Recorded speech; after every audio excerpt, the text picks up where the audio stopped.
Investors and property owners are nervous about the land issue in South Africa. Property rights are the foundation for the free market system, the only basis on which one can attract investment and generate more growth. Obviously, investors now looking at South Africa and knowing that we make up something like 0.5% of the world economy can easily decide to go elsewhere. Despite assurances by the president, the lack of detail at this stage is causing a bit of panic, especially in the banking sector.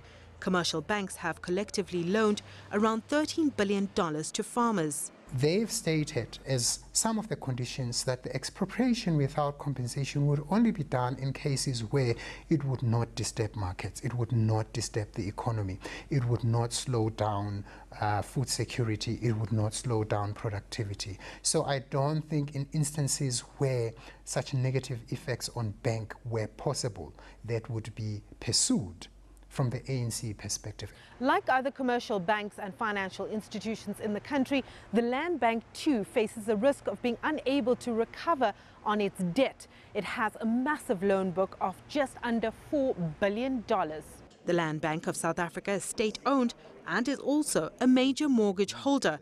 White farmers hold 95% of the bank's loan disbursements.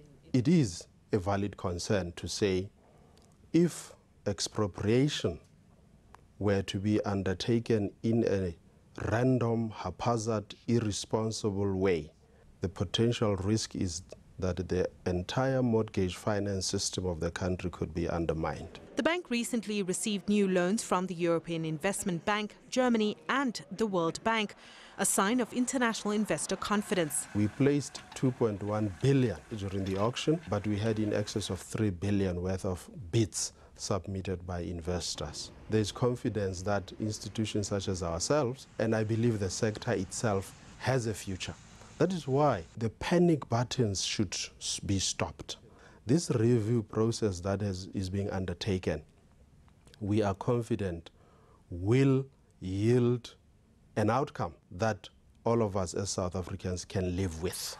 All parties have been urged not to panic and instead make representations that could assist with formulating policy on land reform.